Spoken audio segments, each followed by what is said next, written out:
ating mensahe ngayon ay kaugnayan sa pagbabago ng ating mga sarili. Sabi ko kanina, patungkol sa pagbabago ng ating pagkatao. Pero balikan natin yung basic. Kung paano ba ang tamang pamamaraan ng pagbabago ng ating pagkatao. Ito po yung mga panahon, ang ating dakilang Panginoon ay may lumapit sa kanya na isang Parisiyo na nagngangalang Nicodemo. Ito pong si Nicodemo ay, kumbaga sa kalagayan natin, ang isang Parisiyo ay isang abogado. Kumbaga, ang mga kautusan ni Moises ay katulad din ng ating saligang batas. O mga Republic Act, yung mga Presidential Decree, lahat ng mga alutungtungin, kung paano ang pagpapasunod sa tao, mga kautusan ni Moises, ganun po ang gawain ng mga Budismo, Judaism. Kaya po, ang mga Parisiyo, sila po ang tagapagtanggol ng kautusan, tagadipinsa. At ang mga, kung sa atin naman, sila yung mga huwes, yung mga nasa korte, o nasa mga abogado, na sila po ang, kumbaga ang batas natin, nag-i-interpret ng mga batas.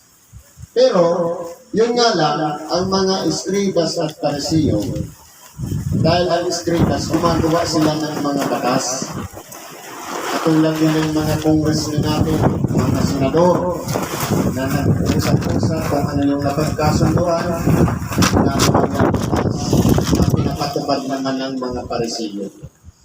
Ngayon, pansinin natin kung paano nakipag-usap ang ating dakilang Panginoon sa Parisiyo. Sapagkat hindi po mapapabilang na isang Parisiyo ang isang tao o isang Israelita o isang Hudyo na hindi po nakapag-aral. Sa makatuwid, kinakailangan mga kaalamkan ng mga kautosan. Ang sa ganun, katulad din ng dito sa ibabaw ng lupa, sa mga panahon natin sa ngayon, nagkakaroon ng tinatawag na pag-aaral ng law.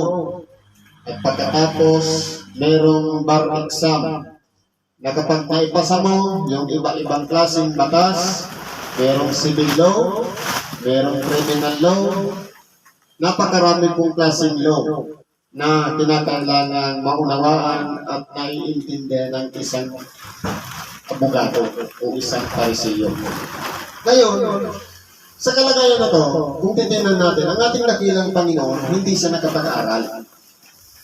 Siya ay anak ng isang anluwani o kaya karpintero.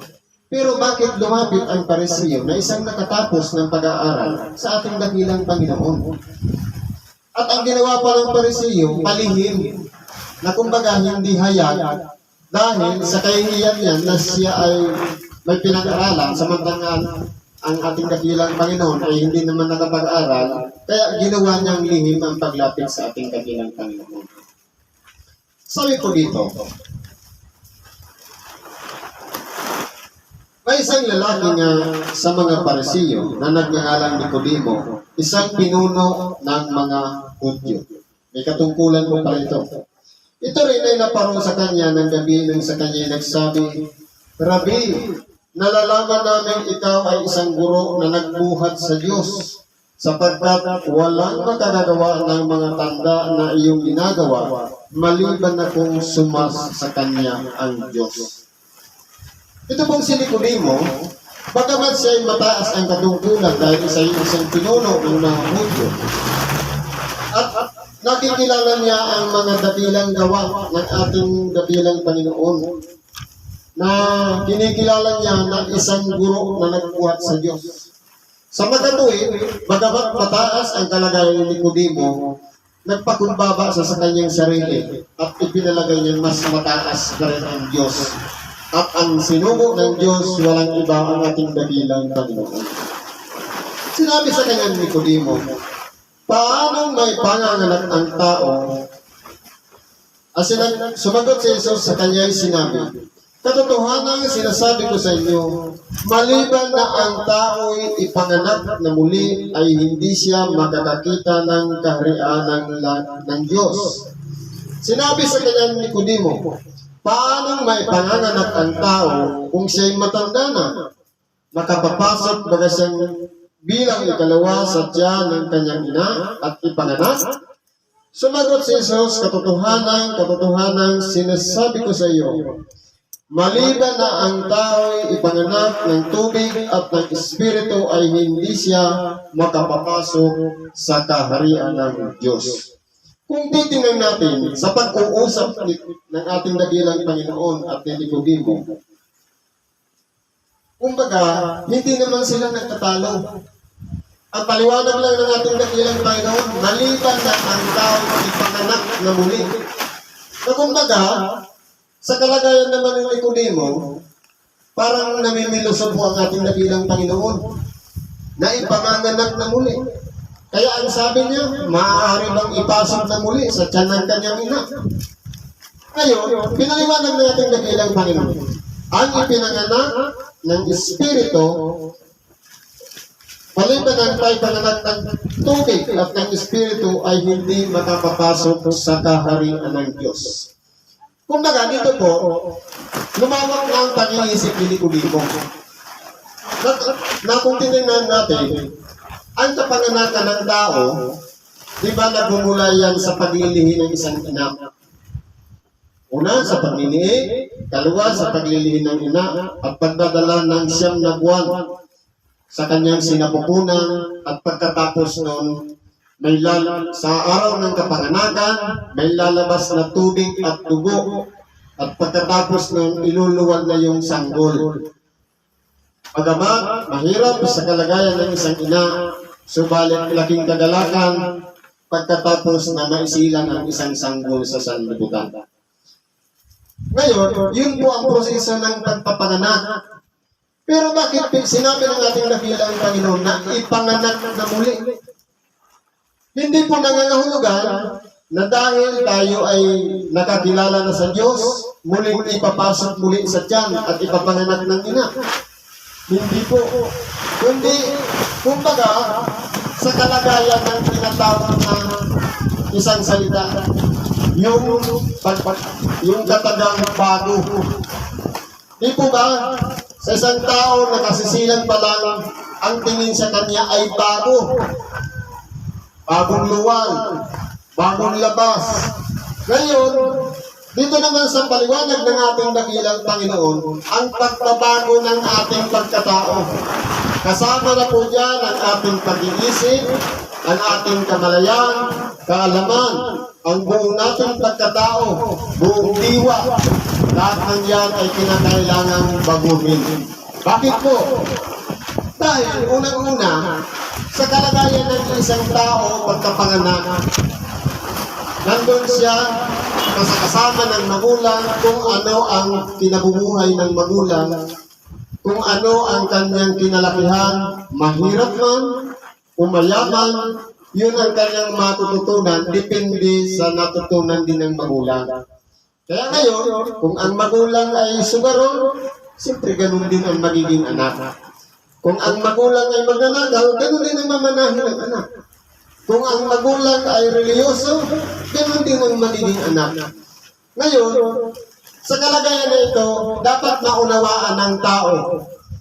Unang-una, yung tinatawag na pagkakilala natin, hindi lamang sa kamalayan natin dito sa ibabaw ng sanglibutan, kundi malaman natin at matuklasan ng isang tao o isang bata na sa kabila ng mga natutunan sa magulang at ganun din sa paaralan, meron pa palang dapat na malaman na makilala natin merong Diyos na nagbabantay sa atin.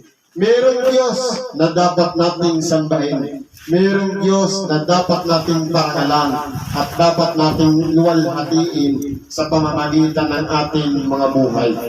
Ngayon po, ang isang tao, kapag nagkamaling nadala ng magulang sa maling aral, nakasanayan, lalong-lalo na sa ating dito, mga Pilipino, Nakasanayan natin kung ano ang kinamulatan natin sa ating mga magulang. Dati, nung bata pa ako, sumasama ako sa prosesyon. Sumasama rin ako sa mga Santa Cruzan. Pero nung magbasa na ako ng banal na kasulatan, ito na po yung tinatawag na pagbabago ng ating pag-iisip. Na kung dati hindi pa natin alam na dumadalangin tayo ng mahabang panalangin, nung magbasa tayo ng banal na kasulatan, labag pala yun sa mga aral ng Diyos, bakit pa natin gagawin? Kung dati po tayo lumulod sa rebulto, ngayon nabasa natin sa banal na kasulatan na bawal pa yung pala yung gawain na yun, bakit pa natin yung gagawin? Kung dati po tayo ay nakikisama sa masasama, wala pong problema doon. Ang mahalaga sa pagkikipag o kung tayo nakikipagkita sa kanila, yung mahikayat natin sila na magbago rin ang kanilang buhay. Hindi yung tayo ang nahihikayat. Kaya kung titingnan natin, ang buhay dito sa ibabaw ng sanglibutan, dalawa lang naman po. Isang mabuti at isang masama. Marahil kung masama ang magulang, mapapasama ang bata. At marahil kung mabuti naman ang magulang, mapapabuti naman ang bata. Pag iyan po kinalakihan natin at hindi natin napag-unawa sa ating sarili na mayroon palang Diyos na kinakailangan magbago ng ating pagkabuhay, ng ating pagkatao, ng ating mga paniniwala, nang sa ganon makilala natin na mayroon pa pala tayong dapat baguhin. Sa pamamagitan ng tubig, walang iba ang paglilinis ng ating kalooban sa pamamagitan ng isang mabuting budhi sa harapan ng Diyos. Walang iba po ang pagsisisi natin ng ating mga pagkakasala, ang pagbabalik loob natin sa Diyos, ang pagpapasakot natin sa Diyos. Yun po ang pinakamahalaga. Dahil po, sa kalagayan po natin mga tao, meron tayong tinatawag na datihang pagkatao. Kung dati po tayo ay manginginom, sa oras na marinig natin ang salita ng Diyos, sinasabi sa banal na kasulatan, kung marinig ninyo ang tinig ng Diyos, huwag ninyong papagmatigasin ang inyong mga puso. Nangangahulugan, tayo po pinagkakalooban ng pagkakataon na baguhin natin, ayusin natin ang ating mga buhay. Kung tayo po ay nagkakamali, kung tayo po ay nagakalihis na ng landas, kung tayo po sa akala natin mabuti pa ang ginagawa, sabi nga kagabi, yung gaya ng kasalanan mahirap mong baguhin yun. Sapagkat ang akala natin, tama lang naman ang uminom, tama lang ang maglasing, pero hindi po nararapat yun. Sapagkat itong ating katawan, siyang larawan o templo ng Diyos na buhay na dapat nananahan dyan ang Espiritu Santo sa ating buhay. Kaya ang ginagawa natin, lahat bawang maka-spiritual. Kung ano ang makabubuti sa kapwa, kung ano ang makabubuti sa sarili, at kung ano ang nakalulugod sa Diyos. Yun po ang dapat na ginagawa natin. Sabi nga doon sa pangalawang bahagi, ang magnanakaw ay huwag nang magnakaw pa. Kundi magpagod, magsikat, gamitin ang sariling katawan sa pagpapawis, maghanap buhay. Kaya po, ngayon po, ituloy natin itong mensahe ito. Ang ipinanganak ng laman ay laman nga. At ang ipinanganak ng Espiritu ay Espiritu nga. Huwag kang magtaka sa aking sinabi sa iyo, kinakailangan ng kayo'y ipanganak na muli. Pinalawanan po natin ba bilang Panginoon? Ang ipinanganak sa laman o irinuwal ng magulang, ipinanganak yung sa laman. Ang ipapanganak sa Espiritu, yung pagbabago ng ating pagkatao, yun po ay kinakailangan din mangyari. Sa makatuwid, dito sa buhay natin dito sa ibabaw ng sanglibutan, meron ng dalawa na tinatawag na dapat daanan ng isang tao na buhay dito sa ibabaw ng lupa. Meron ng malalim pang pag-aaral niyan. Ito'y naibahagi ko na rin ng ilang beses na sinasabi. Ang buhay ng tao ay may apat na dadaanan dito. Kung tayo man ay ipanganak hanggang sa ikalawang buhay. Una po, yung tayo ay nilikha ng Diyos sa sinapupunan ng ating mga ina. Ito yung panahon na kung papaano mapalad ang tao kung tayo'y iningatan ng ating ina na mailuwal tayo ng maluwalhati. Yung 9 na buwan na pag-iingat ng magulang sa kanyang anak o sa kanyang sinapupunan na huwag mapahamak, huwag madisgrasya, huwag masira ang katawan o bahagi man ng katawan bago iluwal. Yun na po yung isang buhay na kung titingnan natin, isang katarungan. Paano tayo nabuhay sa loob ng sinapupunan ng ating ina samantalang tayo'y nakalubog sa tubig, samantalang tayo'y nakabalot ng bahay bata at palangoy-langoy dyan sa sinapupunan? Yun na po yung napakahalagang bagay na maunawaan natin. Gawa po ng Diyos yan. Kung paano tayong humihinga sa loob ng sinapupunan ng ating ina. Yun na po yung unang buhay. Ay, ikalawang buhay, nung tayo po ay iluwal ng ating mga magulang at nakilala natin ang liwanag, nakita natin ang sanglibutan, at nakilala natin na meron pa palang isang buhay na dapat danasin ng tao, ang maranasan ang hirap dito sa ibabaw ng sanglibutan. At ang ikatlong buhay, ang nakilala natin sa ating sarili na meron palang tayong Diyos na kinakailangan ayusin natin ang ating mga sarili, ang ating buhay, ang ating pagkatao. Yun po yung pagkakilala sa Diyos, yung pangatlong buhay. At meron pa tayong inaasam-asam, walang iba yung tinatawag nating pag-asa sa buhay na walang hanggan.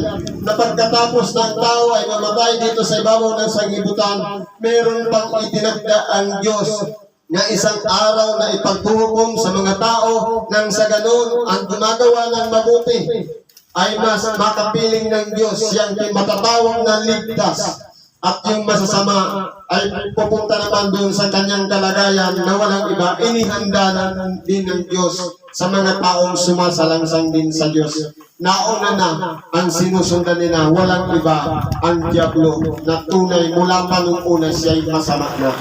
Ngayon, kung titingnan natin, tumingin tayo sa ating mga sarili. Tingnan natin sa salamin. Ano po ba ang mga dapat natin baguhin sa ating sarili? Babaguhin ba natin yung ating paniniwala lang? O yung pakinig natin na sinasabi na ang tao ay kinakailangan ipanganak na muli? Sabi nga sa English, you must be born again. Tama lang ba tawagin ang kapangyarihan? Hindi po. Kundi dapat makikita sa pamamagitan ng ating pang-araw-araw na pamumuhay. Na kung tayo dati nandaraya, ngayon hindi na dapat nandaraya. Kung tayo ay sinungaling, walang iba ang sinusundan natin. Ang ama ng kasinungalingan, ang Diablo, dapat hindi na tayo nagsisinungaling. Pero ano ang ginagawa natin? Katulad na lang ng taga-aruga ng isang bata, kapag pinapainom ng gamot, nagsisinungaling tayo. Sasabihin ng bata, ayaw mo uminom, mapait, mapait. Ano ang sabi natin? Uminom ka na anak, matamis to. Pero nung tinikman mo, ano talaga ang lasa? Matamis o mapait? Diba? Mapait o kaya mapakla. Ngayon, di ba nagsisinungaling tayo? Para lamang uminom? Kung titingnan natin, may masama doon. Bakit? Alam natin na yung gamot na mapait, gawa yun sa kemikal. Bakit mo ipapainom? Di ba sinisira natin ang buhay ng ating mga anak? Kaya po ngayon, isang bagay na yun na ginagawa natin ng pagsisinungaling. Huwag po tayong magpasakop sama ng kasinungalingan. Ano po sinasabi dito? Katulad ng nangyayari sa ngayon, nililipat ang ating bubong. Ang mga pahina ng banal na kasulatan, sabi dito, humihip ang hangin kung saan niya ibig at narinig mo ang kanyang ugong, ngunit hindi mo nalalaman kung saan ang galing at kung saan naparoon. Gayon ang ipinanganak ng Espiritu. Sa makatuwid, walang nakatatalo sa atin. Kung ang isang tao ay nagbago na, pero ang pamantayan po nating mga tao, kung ang isang tao ay magnanakaw, habang buhay natin kinikilalang magnanakaw. O ang tao ay rebelde o kriminal, habang buhay natin kinikilalang kriminal o rebelde. Hindi po dapat tayong humatol sa ating kapwa, sapagkat bukas Ang Diyos sa lahat ng tao na nagsisilapit sa Kanya na sinasabi, ang sinumang lumapit sa akin, kailanman ay hindi ko itatakwil. Pero tayo po ang nagtatakwil. Hindi baga tayo inaliwanagan na, pero bakit tayo pa rin yung nasa kadiliman? Alalahanin natin, sinasabi sa banal na kasulatan, pinapaulanan ng Diyos ang mabubuti at ang masasama. Sa makatuwid, pantay ang paningin ng Diyos. Pero tayo, kapag may kahalubilo na isang kriminal o isang masama, ang tingin natin habang buhay ng kriminal. Pero hindi pa po huli ang panahon. Merong mga kriminal na nagbabago ang pag-iisip. Merong magnanakaw na hindi na nagnanakaw. Merong lasinggo na hindi na naglalasing. Hindi po tayo binibigyan ng karapatan humatol sa ating kapwa, sapagkat kung hindi dumalo ang isang manglalasing, ang isang kriminal o isang masamang tao sa habag ng Ebanghelyo at hindi narinig ang salita ng Diyos, hindi po talaga yan maaaring pagbaguhin ang kanyang sarili. Kaya po, pantay ang paningin ng Diyos. Dapat po tayo rin ang gawin natin pantay. Sapagkat kung ang Espiritu Santo ay umaayon sa bawat isa sa atin na tayo baguhin naman uli. Sa pamamagitan ng pagbabago ng pag-iisip, kinakailangan tayo ay meron ding pag-asa sa kabuhay na gano'n. Na dapat inaasahan natin kung ang ating mahal sa buhay, kung ang ating kasamahan sa tahanan ay hindi matuwid ang ginagawa, umaasa tayo na mababago din ang kanyang buhay. Ganun po dapat ang pananaw natin. Sumagot si Nicodemo at sa kanya'y sinabi, paano pangyayari ng mga bagay na ito? Sumagot si Jesus sa kanya'y sinabi, ikaw ang guro sa Israel at hindi mo naunawa ang mga bagay na ito? Katotohanan, sinasabi ko sa iyo, ang nalalaman namin ay sinasalita namin, ang aming nakita ay pinatutuhanan namin, at hindi ninyo tinanggap ang aming patutuo. Kung sinabi ko sa inyo ang mga bagay na nauukol sa lupa at hindi ninyo pinaniwalaan, paano paniniwalaan ninyo kung sabihin ko sa iyo ang mga bagay na nauukol sa langit? Ngayon, ito po ang ginawang halimbawa ng ating dakilang Panginoon. Kung gulong-gulong na yung pag-iisip ni Nicodemo, paano mangyayari na kinakailangan baguhin ang tao? Sabi po, ang narinig namin, pinatutuhanan namin. Kung ano yung ipinapahayag, sinasalita namin.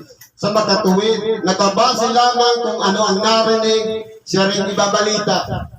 Kung ano yung nakita, siya rin sasabihin. Sa makatuwid, nakadepende lamang kung ano ang kalagayan dito sa ibabaw ng lupa. Pero ano ang sinabi ng ating dakilang Panginoon?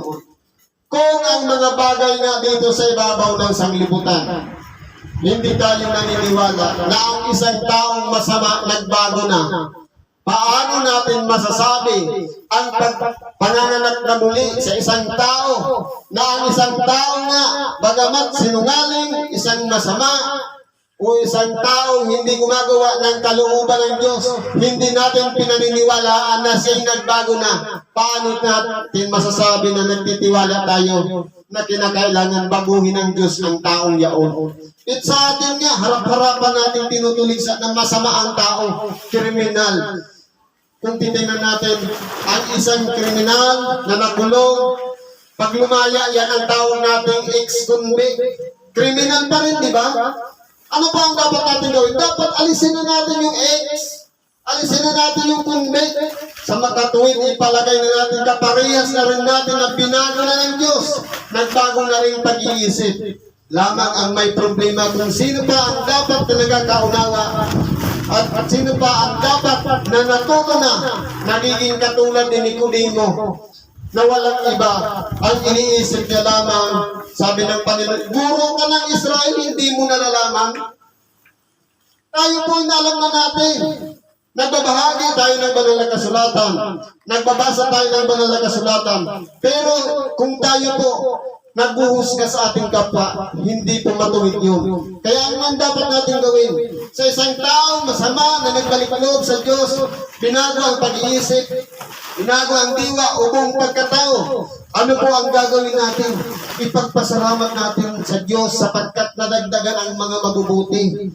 At huwag na natin sasabihin na masama pa rin sila sapagkat hindi po nagsasara ang Diyos ng pintuan. Lahat tayo ay binibigyan ng pagkakataon magsisi at magbalik loob. Sapagkat tayo man, kahit pinalalagay natin na tayo'y matuwid, kung mabuti maaari tayo mapasama. Dalawa lang naman po kinalalagyan ng tao. Mas mabuti tayong masama na napabuti kisa dati ng mabuti na napasama. Kaya nga sinasabi sa ibang bahagi ng banal na kasulatan, mas mauuna pang makapasok ang mga maniningil ng buwis at isang masamang babae. Bakit? Sa laki ng kanyang ginawa dito sa ibabaw ng lupa, malaki rin ang pagpapatawad na ipinagkaloob. Hindi katulad ng matuwid na baka sabihin nagmamalaki pa. Nangarali ka nga ako sa pamamagitan mo, nakasama kita. Nagpagaling din ako ng karamdaman. Hindi po yung dahilan. Kundi tayong lahat ay pinapag-ingat ng sa ganon. Ang diablo ay huwag manahan sa buhay natin. Kundi layuan natin ang mga bagay hindi nakalulugod sa paningin ng Diyos. Ganon po dapat ang gawain ng isang tao. Kaya kung titingnan natin ang mga mensahe sa ngayon, magkakaugnay lang. Bakit po? Sabi dito, unang-una yung pagtatakwil ng kasinungalingan. Sabi dito. Kaya pagtatakwil ng kasinungalingan, magsasalita ang bawat isa sa inyo ng katotohanan. Kung dati sinungaling tayo, dapat ang kapalit ng katotohanan na ang sinasabi natin. Kung dati naman tayo ay magagalitin, dapat hindi po masama ang magalit, sapagkat ang ating Panginoon kahit noon man, siya ay nagalit din. Kung maalala natin, nung pumasok siya doon sa templo at nasumpungan niya ang mga tao na nangangalakal, nagbibinta at nandun, ikinalap niya o binuwan niya yung lagayan ng mga nagtitinda. At nagsipangalat yung mga salapi. Ganun po ang ginawa ng ating dakilang Panginoon. Anong sinabi niya? Ang bahay ng aking ama ay tatawaging bahay ng mga panalanginan. Subalit ginawa ninyong yungib ng mga tulisan.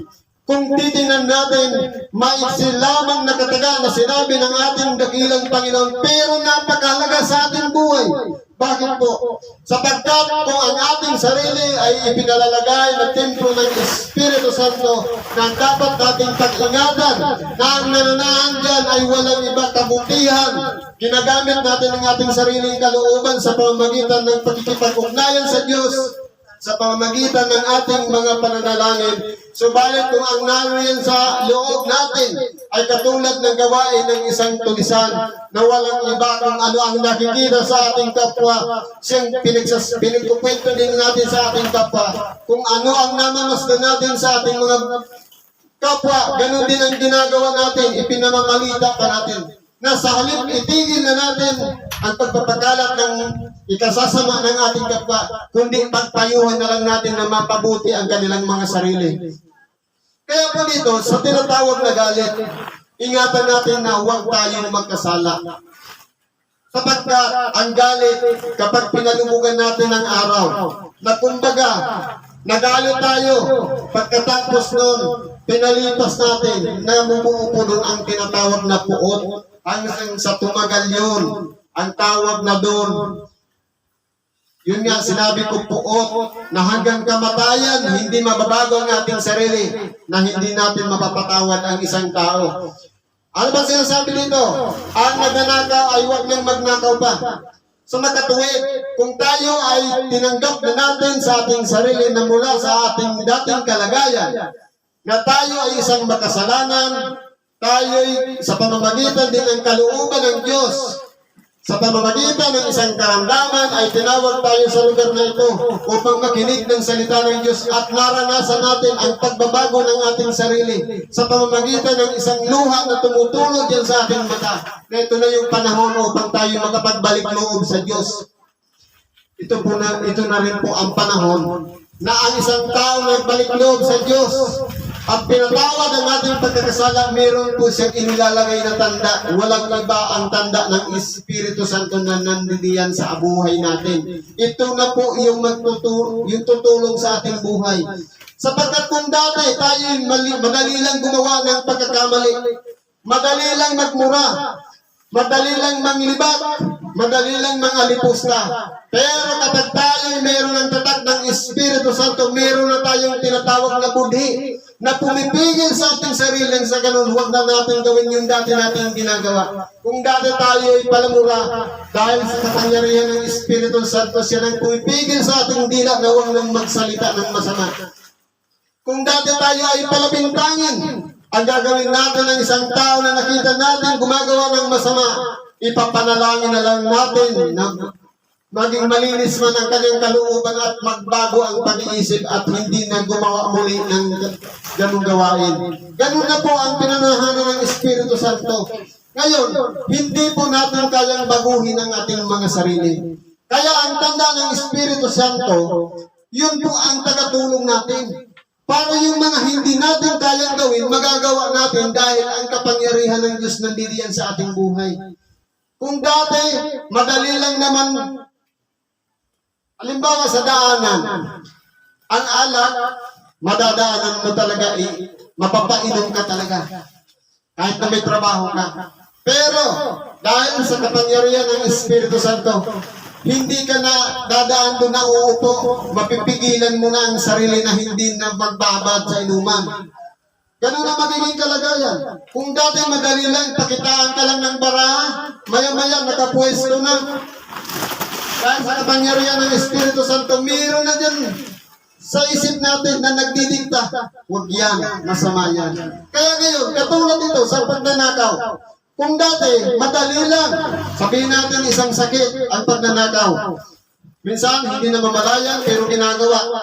Pero dahil sa nandiyan ang presensya ng Diyos sa ating buhay, kahit na gusto natin kunin, mayroong pumipigil dyan sa ating kalooban na huwag mong kunin yan dahil masama yan.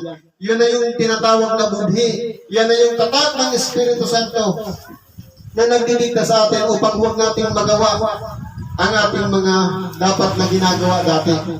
Sabi dito, sa galit, huwag kayong magkasala ni lumubog ang araw ng iyong galit, ni bigyan man ng daan ang dyablo. Alalahanin natin, ang dyablo ay katulad ng isang leon na humahanap ng masisila niya. Ngayon, nandun siya sa taas, nandito tayo sa baba. Tinitingnan niya yung, kasi meron sa atin mga tao, na mayroong sariling gawa, kaya siya napapahama. Pagka minsan nga, nagkamali na ng ginawa, sisisihin pa ang dyablo, wala namang kaalam-alam, sariling gawa yun. Sariling pita ng laman na ginagawa. Kaya po, yung pag-iingat natin sa ating sarili, na manatili tayong malinis, yun na po yung pamamaraan na sinasabi na ang Espiritu Santo nandiyan, hindi po dapat nating pinipighati. Sabi po dito, ano man salitang mahalay ay huwag lumabas sa iyong bibig sa makatuwid. Kung dati madali lang sabihin, ngayon dahil sa kapangyarihan ng Espiritu Santo, meron na tayong tinatawag na pagpipigil.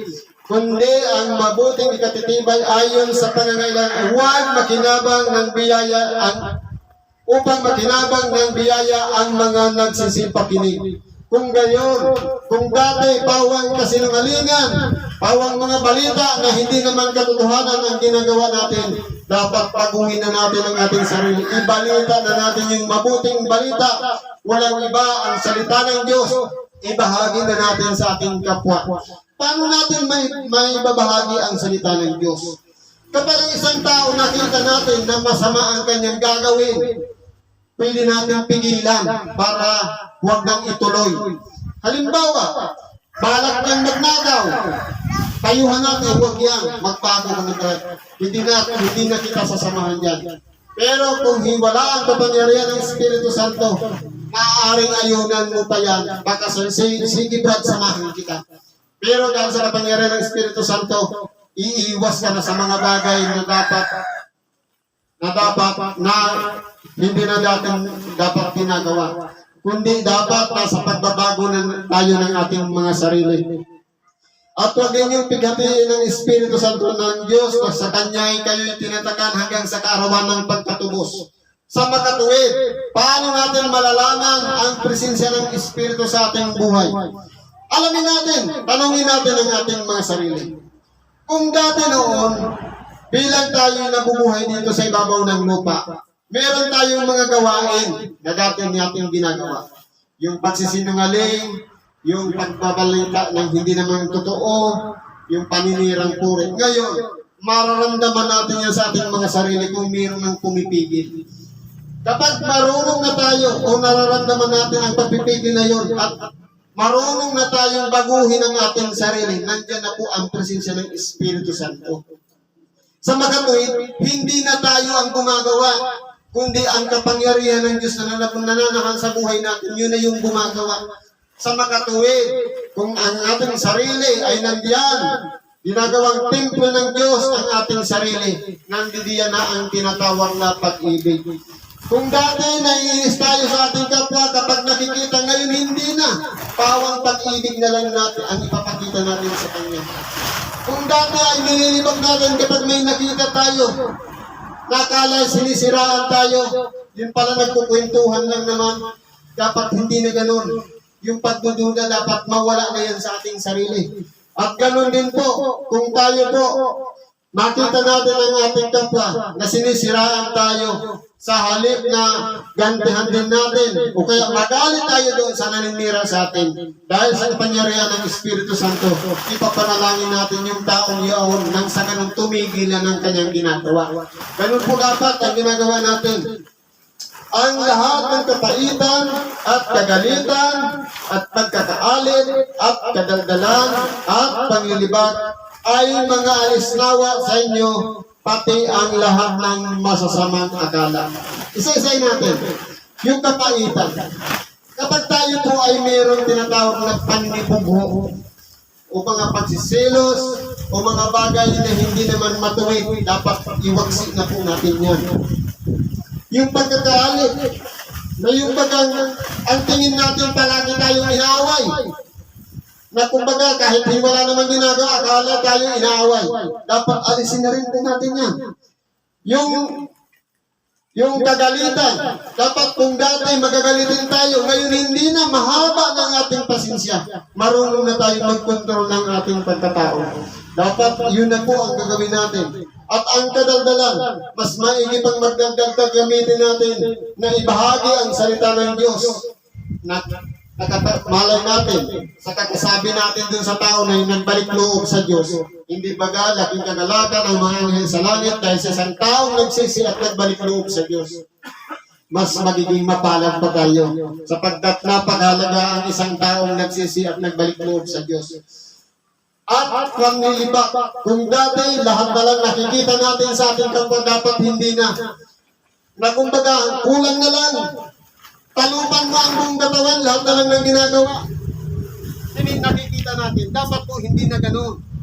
Ano pa pang sinasabi dito? Yung mga masasamang akala. Na yung sinasabi, akala ko kasi. Wala, akala ko kasi. Katulad din nangyari sa akin. Akala ko hindi pa putulan, pero pinutulan na. Dahil sa akala, nagkakamali po tayo. Napuputulan tayo ng kuryente dahil sa maling akala. At magmagandang loob kayo sa isa't isa. Ito na po ang dapat natin gawin. Maging mga mahabagin. Kung dati tayo nandidiri sa ating kapwa, na kumbaga ayaw natin sa atin, dapat maging mahabagin na tayo sa kanila. Kaawaan natin yung mga tao na gumagawa ng masama sa atin. Sapagkat sila yung nasa kadiliman ng pag-iisip. Tayo yung nasa maliwanag na pag-iisip, baguhin natin sila sa pamamagitan ng pagtulong sa kanila, kahabagan natin sila, sapagkat marahil sila ay maraming problema, kaya hindi mabago-bago ang kanilang sarili. At mga pagtawaran kayo sa isa't isa, gaya naman ng pagpapatawad sa inyo ng Diyos kay Kristo. Kung ang Diyos nga hindi tinitingnan ang mga gawa natin, kahit paulit-ulit tayong nagkakasala, pinatatawad pa rin tayo. Dapat ganun din naman ang gawin natin, magpatawaran tayo sa isa't isa. Sapagkat dito po nabubuo ang kahalagahan ni Kristo. Kaya sinugo siya dito sa ibabaw ng lupa, alang-alang sa ating lahat na mga makasalanan, na hindi po tiningnan ng Diyos ang bigat ng ating mga pagkakasala. Kundi sabi nga kanina, patawarin mo sila sapagkat hindi nila nalalaman ang kanilang ginagawa. Pero sa nagkakilala na sa Diyos at alam na masama, alam na isang pagkakasala, pero ginawa pa, hindi na po sakop doon sa sinabi ng ating dakilang Panginoon na hindi nila nalalaman ang kanilang ginagawa sapagkat alam na natin na mali ang gawain na yan. Kaya kung tayo nagpapatuloy sa ganung gawain, hindi na po tayo sakop ng sinabi ng ating dakilang Panginoon. Kaya po, bilang pinananahanan ng Espiritu Santo, tayo na po ang magbago ng ating sarili kung hindi natin kaya ang Espiritu Santo ang tagapagpaalala sa ating buhay. Nang sa ganon, patuloy tayong mabago na yan ang inihanda ng Diyos bilang katubusan sa ating lahat, siyang tapat ng Espiritu Santo hanggang sa araw ng pagkatubos. Kaya kung tayo po ay mayroong pag-asa doon sa buhay na walang hanggan, alam natin na tayo'y sa pamamagitan ng tatak ng Espiritu Santo, dapat huwag nating iwalay o iwala yan sa ating sarili, yung Espiritu Santo na nabibigyan sa ating mga kalooban. Na dapat maging mabuti na tayong tao, matatakutin sa Diyos, madasalin, tayo ay marunong ng magpatawad, mahabagin lahat ng bagay na tawang mabubuti. Yan ang dapat natin ginagawa at hindi na yung dati nating pagkatao. Sapagkat matagal na nating nilisan yan, huwag na nating balikan na huwag tayong maging katulad ng isang aso na pagkatapos na magsisip, Panginoon, patawad ko, hindi ko na po ulitin. Pero ano ang gawain ng isang aso? Matapos na isuka lahat at pagkatapos ng sisimutin niyang muli at kakainin. At katulad naman ng isang baboy na matapos ng isang tao ay pinatawad na ng kanyang mga kasalanan, katulad na paglilinis ng isang baboy at babalik ng muli sa pusali at nagiging masamang muli. Dapat to, tayong mga tao, larawan tayo ng Diyos. Dapat kung papaanong kalarawan tayo ng Diyos, dapat kasama din tayo ng Diyos doon sa kanyang kaluwalhatian at hindi tayo maging kasama ng mga nandito sa ibabaw o kaya sa ilalim ng lupa ng mga sinumpa.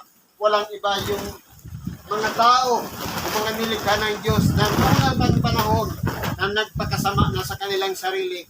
Mayroong mga anghel na nagsuwail sa Diyos. Dapat huwag po tayong mapabilang doon. Kung di tayo'y mabuhay na bilang isang bagong nilalang patungo doon sa buhay na walang hanggan.